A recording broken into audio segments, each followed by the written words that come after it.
Been out on ops for going on 6 days now. Just like Halloween, Thanksgiving, New Year's, and the Super Bowl, this is the second year I've spent away from home for Christmas. As much as it sucks, I really can't complain. 2 days ago marked 2 months since Richie and Skeet were killed. Most people carried on throughout the day like it was no big deal, but to me, it was a very sobering day. I knew this was the first of many Christmases that family and friends of Richard and Tyler would spend without them. Not a day goes by that I don't think of them. I often think to myself, what would I do if my son ever told me he wanted to become a United States Marine? As proud as I would be as a Marine and father, I would probably beat him until he changed his mind. In all seriousness, I'm kidding, but you know what I'm getting at. Some of us have seen firsthand what war does to people.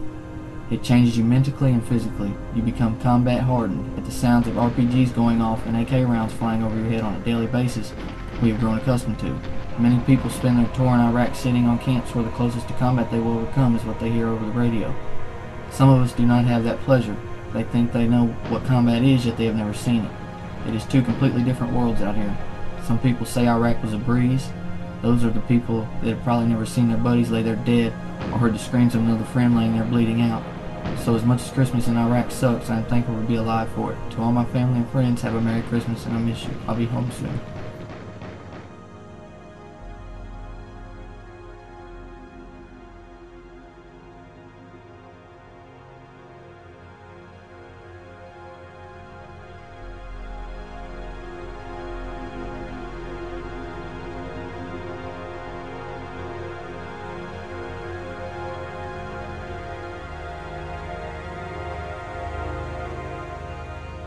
And one of the hardest moments I've ever had to go through was today. Watching you leave and watching me say goodbye was very difficult. But I know that you were up there and you wanted me to say goodbye, because as soon as I said goodbye, I felt something in my heart. I felt an ease, a peace, as if that's all you had wanted me to say the whole time was goodbye, and I did it. One other thing that we had to go through that has stuck with me forever is the night that you guys had to leave, and it was during Christmas, and we got all kinds of gifts. You know, it was one of the first Christmases that we had where we could actually afford to get gifts, and we got everybody gifts, and you know, everybody was happy and excited about Christmas, and then you guys had to go. You couldn't be there anymore, and it was like an empty feeling that it's unbelievable. It's unimaginable to describe. It was as if somebody just tore my soul apart, because I had to watch you guys leave, especially on such a wonderful holiday as Christmas and everything that goes with it. You know, to have two brothers that I love immensely be taken away, that's something that will stick with me forever. Well, you were an amazing person, and you touched so many people's lives. It's unbelievable. That's you. You like to kid around. You like to play. You like to have fun. You put smiles on people's faces, and that's how you'll be remembered. You know, the good times. I know you saw it today, Billy, as we drove, you know, from the airport when we got you to the funeral home, and the people that came and showed their support. You know, sometimes I wonder if Americans really know what we're doing and where our dedication lies. And today, I got the sense that they do. There were vets out there. There were pregnant women. There were people that I know that didn't know you. You know, but they knew that you were a United States Marine, and that you defended our country, and you defended our country, our state, our community. But you also represented our family, and that's one thing that will never leave this family. You're fallen, but you're not forgotten. You're an amazing person, Billy. So rest in peace. And always know that you're in my heart, and I want my children to be just like my brother. And I love you, and I'll see you soon.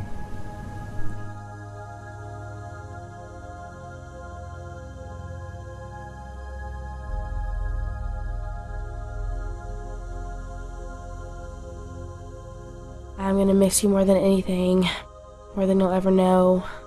I love you so much. You'll always have a place in my heart, and I can't wait until we meet again in heaven. I love you, and rest in peace.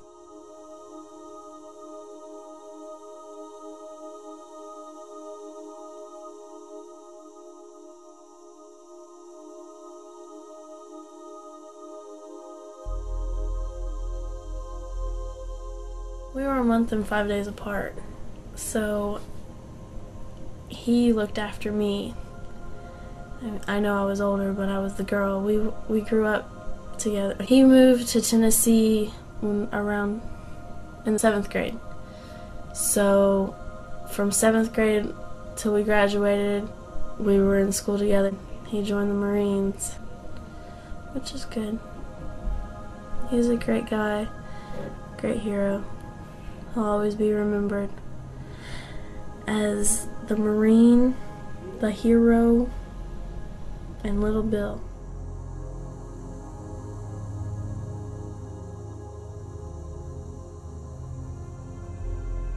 I remember the first time I met Billy. I was working at the movie theater, and I met him through a guy named Noah Melton. And me and Noah had class together, and I heard him talk about this guy I used to know named Billy. So, you know, automatically, me and Noah were real cool, so I thought he'd be a nice guy. Well, I met him, and then the next day we all hung out. We just sat around, talked, and had some fun, cut up. Well, over the next little while of time, me and Billy just started becoming real close friends. I got in me and his parents and his family, we got in real close, and you know, they treat me like family. The whole family's treated me with such hospitality during this whole period of time. It's just so surreal. But hey, me and him, we were like peas and carrots, Forrest Gump would say. Everywhere you saw me, you saw him. You saw him, you saw me. He became more like not like a friend, but more like family. He was another one of my brothers. The only reason I went to college is because he told me that, you know, I needed to do something in my life, and he pushed me and inspired me to go, and I actually went. I wouldn't even have gone and given it a try if it wasn't for him. He was brilliant. He could have done anything in the world he wanted to. He was just smart as a whip. But whenever you sat down and had a real serious conversation with him, it was just, he was real. He was just a real person. He didn't care about all the drama. He was there being a good person, having a little fun every now and again. But he was just a true friend. He'd do anything in the world for somebody. And that's why, man, me and him got along so well. And then he enlisted. I mean, right before he went off, me and him had sat down and had a little talk. He got a little emotional, but he promised me he'd come back. I knew that he couldn't guarantee me that, but, you know, I just wanted to wish with all my heart that he would come back. He belonged up there a long time ago. He's home.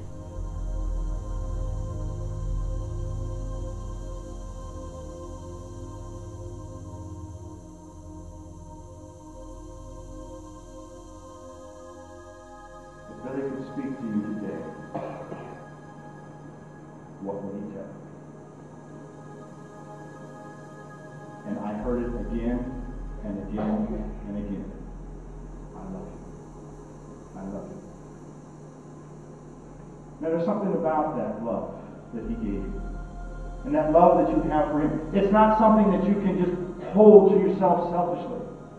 You can't just bury it there and think that you're going to hold on to it, because try as you might,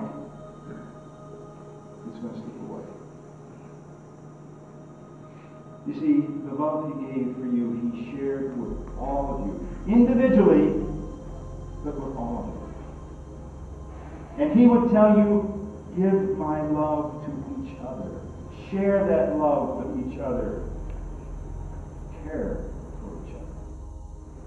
Billy's life is a testimony, is an example of his love to you, of his love for the Marine Corps, of his love for his country. And he would say, as speaking as a child of God, love one another.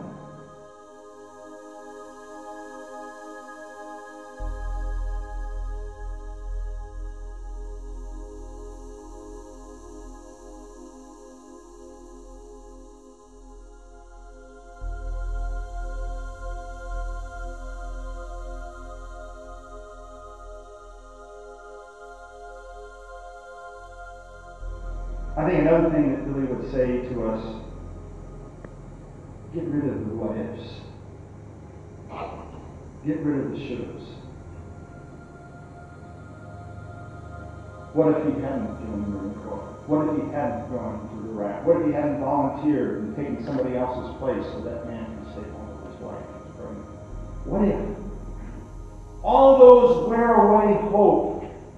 It takes away from you that which he gave you. Instead, focus. Focus on his life as a testimony and example to be held up and revered. God cares about you. And he cares about you right now in your suffering and your hurt and your anguish. He wants to come alongside you just like he came alongside Billy just before he died. He wants to comfort you and help you give you hope.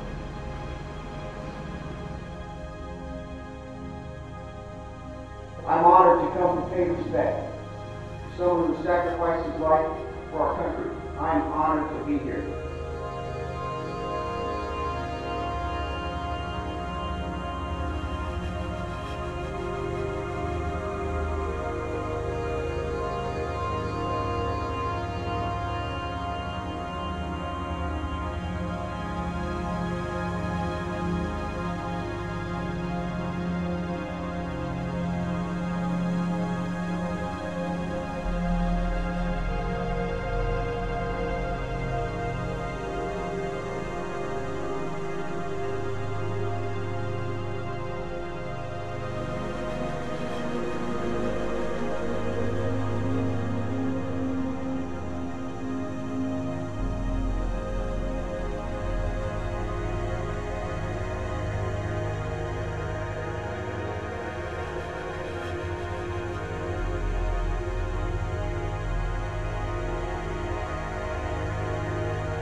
He was killed in action, coming to the aid of his fellow Marines.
lost.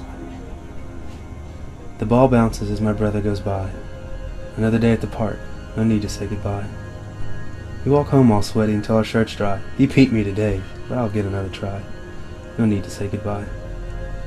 The bullet caved his chest, and I fell limp, as I felt content, because that day I had to cry, and I still wonder why I had to say goodbye.